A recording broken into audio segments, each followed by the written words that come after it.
Olá pessoal, sejam bem-vindos a mais um vídeo aqui do canal Qualidade e Produtividade. Eu me chamo Fernando Ferrari, tá? Nesse vídeo aqui nós vamos falar um pouquinho sobre a distribuição Q-Quadrado, tá? E as suas aplicações, tá bom? Se você ainda não é inscrito aí no canal, aproveita para se inscrever, tá bom? Se você gostar do conteúdo, deixa o seu joinha aí, tá bom? Curte, compartilha e não deixa de ativar o sininho aí para receber uma notificação todas as vezes que sair um vídeo novo por aqui, tá bem? Então vou chavear aqui para a tela para a gente falar, né, mais uma vez aqui sobre uma nova distribuição aqui no canal, tá? A gente não falou ainda sobre isso, que é a distribuição Q-Quadrado, tá? Nada mais é do que a soma do quadrado de variáveis normalmente distribuídas aí, tá bom? Então aqui nesse vídeo hoje nós vamos ver a definição, de onde veio, quem descobriu, tá? E suas aplicações aí, e eu vou mostrar como é que ela se comporta e qual é a curva, né, dessa distribuição aqui, tá bom? Então vamos lá, né? Como sempre, preparei aqui uma sequência de slides, tá? E vamos falar aqui sobre a distribuição Q-Quadrado, tá? Ou no inglês aí você vai encontrar na literatura chi-squared, tá? A pronúncia correta aqui é chi-squared, tá? Que é da letra grega aí, né? Qui, tá? Como a gente vê aqui, né? Então a distribuição Q-Quadrado, né? Denotada, né, por essa letra aqui, tá bom? Que é parecido com x quadrado aqui, um pouquinho mais, tem uma das perninhas aqui um pouco mais deitadas, né? Pronunciado em português aí Q-Quadrado. Né? E é uma das distribuições, é uma das distribuições mais utilizadas aí, né? Em estatística inferencial, tá? Ela nos diz, né, com quanta certeza os valores observados aí, né, podem ser aceitos como regidos pela teoria, né, do teste de hipótese que você está executando aí, tá? Foi descoberta por esse senhor aqui, tá? O Carl Pearson aí, né? Vou dar um zoom aqui na cara dele, esse senhor aqui, né? Formado em Cambridge, né? Professor aí, estatística, considerado um dos pais fundadores aí, né? Da estatística como nós conhecemos hoje, né? Carl Pearson aí, muito famoso aí na área de estatística, tá? Então, essa distribuição estatística, tá?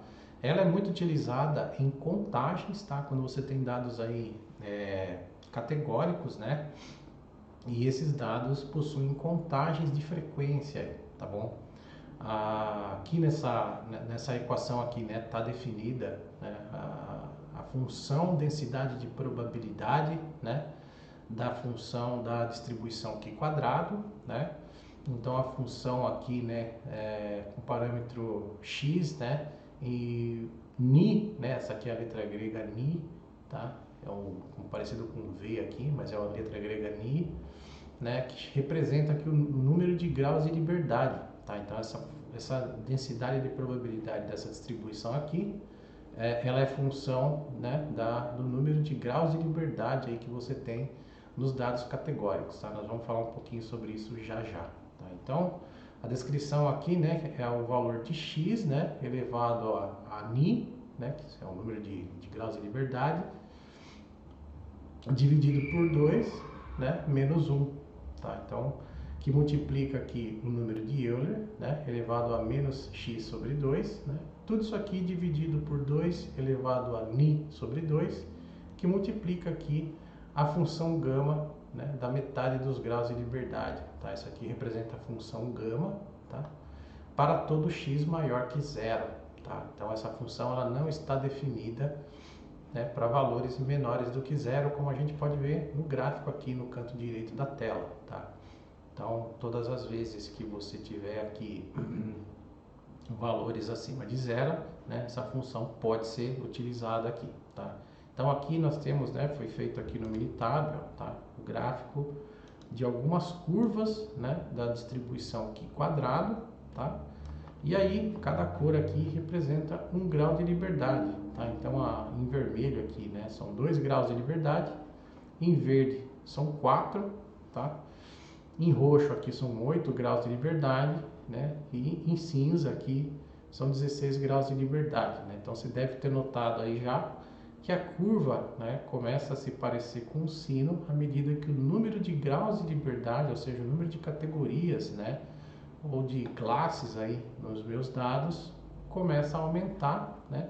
Então a simetria dessa curva aqui começa a ficar mais evidente, né? é possível observar, né, pela lei dos números grandes aí, tá? Que à medida que o número de graus de liberdade é igual ou maior do que 50, né, ela passa a ser muito próxima, né, de uma distribuição normal. É possível aproximar uma distribuição normal, né? Mas de onde vem essa distribuição Q quadrado, né? Qual que é a definição, né? Nós vimos aqui a fórmula, né, da função densidade de probabilidade, né? Já vimos aqui que o único parâmetro aqui, né, dessa distribuição é o número de graus de liberdade, né? E aí agora vamos ver, né, a definição e algumas aplicações, né? Então essa distribuição ela é muito utilizada, né, nos testes Q quadrado comuns, né, para qualidade do ajuste, ou também conhecido como bondade do ajuste aí, né, nas traduções em português. Em inglês chama Goodness of Fit tests, tá? Então testes de bondade de ajuste, ou seja, mede o quão bem os dados descrevem uma determinada hipótese aí, baseado, né, em dados categóricos aqui e contagens, tá? Também serve para testar a independência, né, de dois critérios de classificação de dados qualitativos, ó, tá? Então você vai trabalhar sempre com dados de contagens aqui, tá? Vai contar a frequência observada em cada uma das categorias, né? Nós temos aqui um exemplo de uma tabela, né, no livro do professor Moretin aí, né? Inclusive é um dos exemplos que ele dá, né, de medidas de associação aqui, né, e independência, né? Também é utilizada para encontrar intervalos de confiança, né, para estimar o desvio padrão da população, né, de uma distribuição normal a partir do desvio padrão de uma amostra, tá? Então tem a equação aqui de como é que se determina, né, o intervalo de confiança de onde vai estar o parâmetro chamado de desvio padrão, né? Então você nota que tem aqui, ó, no denominador um Q quadrado com n menos 1 e alfa sobre 2, né? Então, tem muitas aplicações, é amplamente utilizada aí, né, na estatística essa distribuição Q quadrada, e isso justifica a necessidade de conhecer um pouco ela aí, né? Então, muitos outros testes estatísticos, né, também testes baseados na mediana, né, que, por exemplo, a análise de variância de Friedman aqui, né, por classificação, né, dados ranqueados que a gente chama, já tem um vídeo aí no canal sobre essa análise aí, né? É o equivalente da ANOVA, né, para variáveis aleatórias aí contínuas, né? O teste de Friedman aí é um equivalente, né, para quando a gente precisa utilizar a mediana, tá? Então, tem várias aplicações, né? Por isso é importante conhecer aqui a distribuição Q quadrado, né? Uma das formas mais observadas aí, né, da distribuição Q quadrado, né, é a soma. Isso aqui é exatamente a equação, né, do teste de bondade do ajuste, ó, de qualidade do ajuste, vamos chamar assim, né?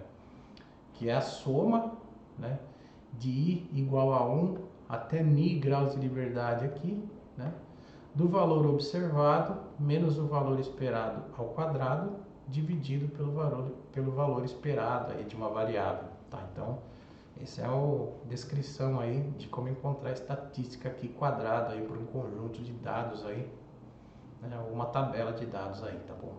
Então, a definição, né, dessa distribuição aqui, né, uma definição mais matemática aí da coisa, né, de onde ela aparece, né, de onde ela vem e por que a gente vai usar ela, né? Então vou explicar aqui um pouco, né, de formalidade aqui, né? Então sejam, né, Z1, Z2, ZK, né, até ZK aqui, variáveis aleatórias normais padrão, né? Quando falo variável aleatória normal padrão, significa que ela tem média zero e desvio padrão igual a 1, né? E também independentes entre si, né? Então a soma, né, dos quadrados dessas variáveis normais, né, padrão aí, né, é o que me dá, né, ela é distribuída, né, de acordo com a distribuição Q quadrado, tá? Então eu tenho aqui a definição, ó, que Q, né, de Q quadrado é igual a soma, né, de 1 até K distribuições normais padrão, né, elevado ao quadrado, ó. Tá? Então, graficamente, tentando ilustrar graficamente aqui o conceito, né? Então, imagina que você tem aqui uma variável chamada Z1, né? E ela está distribuída aqui, né, com uma distribuição normal, com média zero e desvio padrão igual a 1.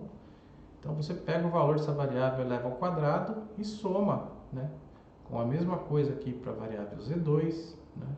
E a mesma coisa para a variável Z3 aqui, né? Todas elas elevadas ao quadrado aqui. Se você somar o quadrado dessas distribuições aí, né? A soma vai estar normalmente, vai estar distribuída, né? De acordo com a distribuição Q quadrado, né? A notação, né, utilizada, né, é que o Q, por exemplo, a variável Q aqui, que é essa variável que é a soma das normais padrão aqui elevado ao quadrado, né, está distribuída com uma distribuição Q quadrado com ni graus de liberdade, né, ou ainda desse jeito aqui, ó, tá?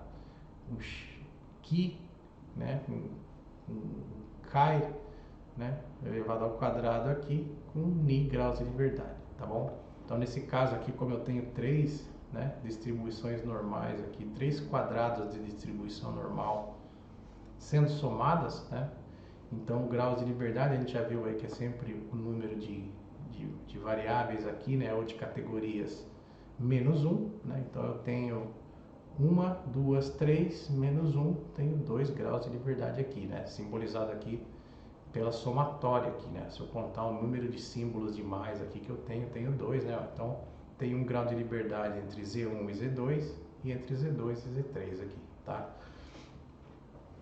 Então, esse é o número de graus de liberdade e a função Q quadrado é definida em função desses números de graus de liberdade aí, tá? Eu vou mostrar agora para vocês, no próximo vídeo nós vamos dar uma olhada, né, nos testes de aderência, tá? Mas para encerrar esse vídeo aqui, eu quero mostrar para você aqui no matemática, né? Foi feito aqui um manipulador, né, para essa distribuição Q quadrado, tá?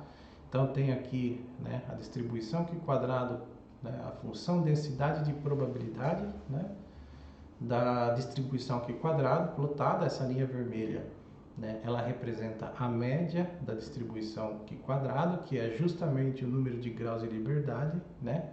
Ni aqui, nesse caso aqui está parametrizado com 29, vou mostrar já já para vocês o que acontece. E olha que curioso, né? A variância, né, é 2 vezes o número de graus de liberdade, tá? Então vai ser sempre o dobro da média, a variância dessa distribuição aqui, tá?